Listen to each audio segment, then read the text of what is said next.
ሰላም ጤና ይስጥልን ውድ ሪፖርተር ተከታታዮች የሰዓቱን ዜናዎች ቀጥዬ ያሰማችኋለሁ።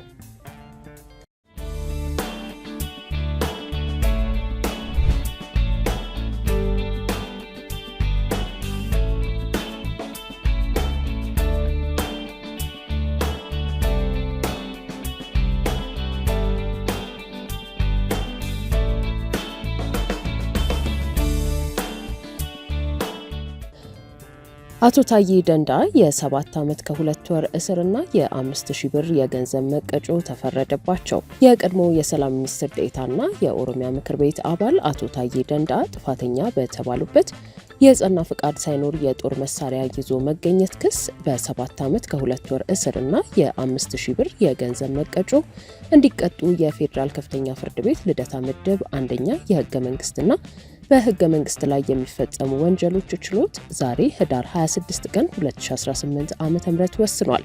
የዛሬውን የችሎት ውሎ በተመለከተ ሪፖርተር ያነጋገራቸው የአቶ ታዬ ጠበቃ አቶ አበራ ንጉስ የተላለፈው ክስ የተጋነነ በመሆኑ የህግ ስነ ስርዓቱን ተከትሎ ይግባኝ የሚጠይቅበት ሁኔታ ሊኖር እንደሚችል በመጥቀስ ተከታዩን ብለዋል። እንግዲህ የዛሬ ውሎ ነው እንግዲህ ከዚህ በፊትም እንደዘገባችሁት አቶ ታዬ ያው ችሎት ቀርበው ነበር።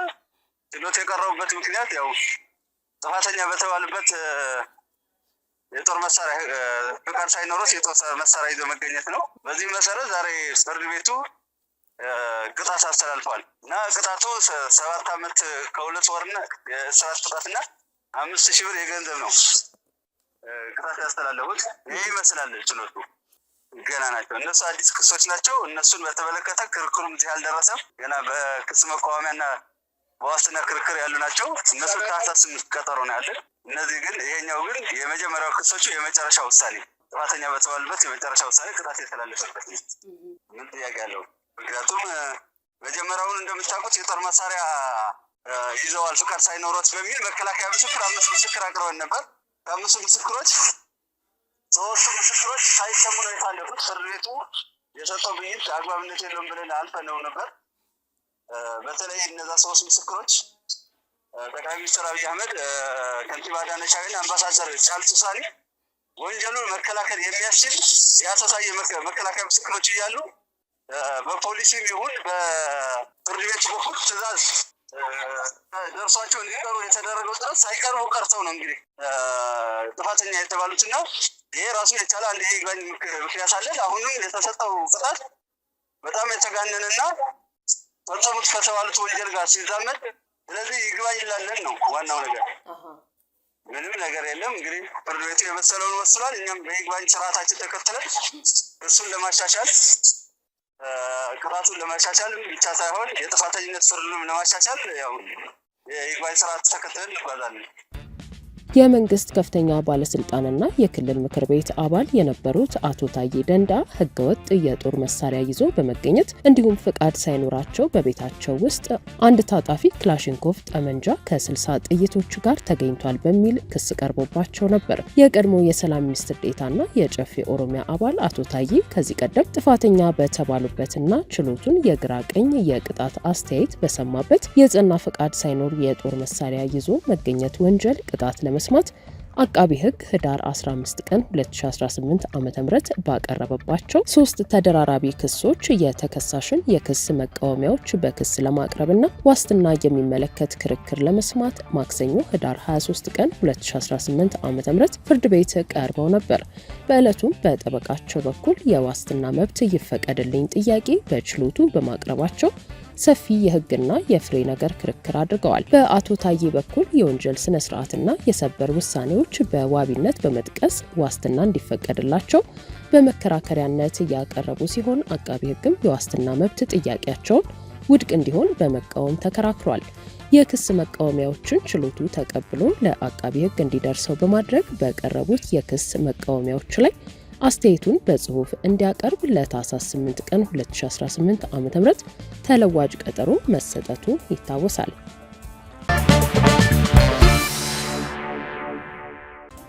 የሳፋሪኮም ኢትዮጵያ በእህት ድርጅቱ ኤምፔሳ ኢትዮጵያ ህዳር 22 ቀን 2018 ዓ.ም ያስጀመረው ኤምፔሳ ለሁሉም የተባለ በማንኛውም ሲም ካርድ የሚሰራ አዲስ የዲጂታል ፋይናንስ አገልግሎት መተግበሪያውን የኢትዮ ቴሌኮም ሲም ካርድ የያዙ ደንበኞች እንዳይጠቀሙ እገዳ ተጥሎባቸዋል ሲል ከሰሰ። ኤምፔሳ ለሁሉም የተባለው መተግበሪያ በማንኛውም ሲም ካርድ የሚሰራ አዲስ የዲጂታል ፋይናንስ አገልግሎት መተግበሪያ መሆኑን የጠቀሰው ተቋሙ አገልግሎቱን ለማስጀመርም ከኢትዮጵያ ብሔራዊ ባንክና ከኢንፎርሜሽን መረብ ደህንነት አስተዳደር ተገቢውን ፍቃድ እያገኘ መሆኑን ገልጿል። መተግበሪያው በማንኛውም ኔትወርክ የሚሰራና ማንኛውም ኢትዮጵያዊ በቀላሉና ደህንነቱ በተጠበቀ መንገድ የዲጂታል ፋይናንስ አገልግሎትን እንዲጠቀም የሚያስችል አማራጭ የሚሰጥ መሆኑን ገልጿል።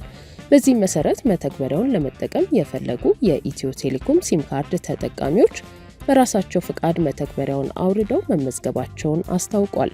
ሆኖም እነዚህ የኢትዮ ቴሌኮም ሲም ካርድ ተጠቃሚ ደንበኞች አገልግሎቱን በኢትዮ ቴሌኮም ዳታ ተጠቅመው እንዳያገኙ እንዲሁም ወደ መተግበሪያው መግባትና ገንዘባቸውን ማንቀሳቀስ እንዳይችሉ እገዳ ተጥሎባቸዋል ብሏል። ደንበኞቻችን ኤምፔሳ ኢትዮጵያ ጉዳዩን የሚመለከታቸው ተቆጣጣሪ አካላት እንዲያውቁትና ችግሩን በአስቸኳይ ለመፍታት እንዲቻል እንዲሁም ዜጎች የአገልግሎት አቅራቢ ምርጫቸው ተጠብቆ አካታች የዲጂታል ፋይናንስ አገልግሎት ተጠቃሚ እንዲሆኑ በትጋት እየሰራ መሆኑን አስታውቋል። በጉዳዩ ዙሪያ ያነጋገርናቸው አንድ የሳፋሪኮም ኢትዮጵያ ኃላፊ ማንኛውም ሰው በራሱ ምርጫና በፈለገው ሲም ካርድ የዲጂታል ፋይናንስ አገልግሎትን መጠቀም እንደሚችል በፊንቴክ አዋጁ መደንገጉን ገልጸዋል። ነገር ግን ኢትዮ ቴሌኮም ይህንን ሕግ በመጣስ ደንበኞቹ ወይንም የኢትዮ ቴሌኮም ሲም ካርድ የሚጠቀሙ ሰዎች የኤምፔሳን ዲጂታል ፋይናንስ አገልግሎት እንዳይጠቀሙ መተግበሪያውን ዘግቶባቸዋል ሲሉ አስረድተዋል። ኢትዮ ቴሌኮም ይህንን እርምጃ የወሰደው እንደ ዲጂታል ፋይናንስ አቅራቢ ድርጅት ሳይሆን እንደ ቴሌኮም አገልግሎት አቅራቢነቱ በመሆኑ ችግሩ እንዴት እንደሚፈታና በማን እንደሚዳኝም በግልጽ አይታወቅም ብለዋል። ይህንንም ሲያስረዱ የኢትዮ ቴሌኮም ሲም ካርድ የሚጠቀሙ ደንበኞች የኤምፔሳ መተግበሪያን እንዳይጠቀሙ መደረጋቸው ወይንም የኤምፔሳ መተግበሪያ በኢትዮ ቴሌኮም ሲም ካርድ እንዳይሰራ መደረጉን በተመለከተ የመዳኘት ስልጣን ያለው የኢትዮጵያ ብሔራዊ ባንክ ነው ብለዋል። መተግበሪያው በኢትዮ ቴሌኮም ሲም ካርድ እንዳይሰራ ያስተጓጎለው ወይንም እግድ የጣለው ቴሌብር ሳይሆን ኢትዮ ቴሌኮም ነው። ይህንን የኢትዮ ቴሌኮም ድርጊት ለመዳኘት በሕግ ስልጣን የተሰጠው አካል ደግሞ የኢትዮጵያ ቴሌኮሙኒኬሽን ባለስልጣን ነው ብለዋል። በዚህ ምክንያት የተፈጠረውን ችግር የመዳኘት ወይንም የማሸማገል ስልጣን ያለው ማን ነው የሚለው ጉዳይ በራሱ ግልጽ አይደለም ሲሉ ምንጫችን አስረድተዋል። የዓለም ባንክ ከ2 ወራት በፊት ባወጣው ሪፖርቱ ሳፋሪኮም ኢትዮጵያ ፍትሐዊ የውድድር ሜዳ ውስጥ ባለመሆኑ ከፍተኛ ኪሳራ እየደረሰበት ነው ብሎ በየወሩ $1.6 ሚሊዮን ኪሳራ እያስተናገደ መሆኑን ገልጾ ነበር። ሪፖርቱ እንደሚለው በመንግስታዊው ግዙፉ ኢትዮ ቴሌኮም እና በቅርቡ ገበያውን በተቀላቀለው ሳፋሪኮም ኢትዮጵያ መካከል ያለው ያልተስተካከለ የውድድር ሜዳ አሳሳቢ ነው። የዓለም ባንክ በዚሁ ሪፖርቱ በመንግስት ስር ያሉ ድርጅቶች የሞባይል ገንዘብ ክፍያና ዝውውር ትኩረት ይሻል ያለው የግምገማ ሪፖርት ኢትዮ ቴሌኮም በተወዳዳሪው ሳፋሪኮም ኢትዮጵያ የሞባይል ገንዘብ መገልገያ የሆነውን ኤምፔሳ ላይ እገዳ አድርጎ እንደነበር በመግለጽ አሳስቦ ኢትዮ ቴሌኮምም ውድድሩ ላይ ጫና አሳድሯል ሲል መውቀሱ አይዘነጋም። የዓለም ባንክ የኢትዮጵያ ኮሚኒኬሽን ባለስልጣን ፍትሐዊ ያልሆነ ፉክክር የሚመስለውን ሂደት ለማስተካከል እርምጃ ሊወስድ ይገባል በማለትም አሳስቦ ነበር። ሳፋሪኮም ኢትዮጵያ የተቋቋመው ግሎባል ፓርትነርሺፕ ፎር ኢትዮጵያ በሚል ሳፋሪኮም፣ ቮዳፎን እና ሱሚቶሞ ጥምረት አድርገው በግንቦት 2021 በ$850 ሚሊዮን በጀት የኢትዮጵያ የመጀመሪያውን የግል የቴሌኮም ኦፕሬተር ፍቃድ አግኝቶ እንደነበር ይታወሳል። ውድ የሪፖርተር ተከታታዮች የሰዓቱ ዜናዎቻችን እነዚህ ነበሩ። ስላደመጣችሁን እናመሰግናለን።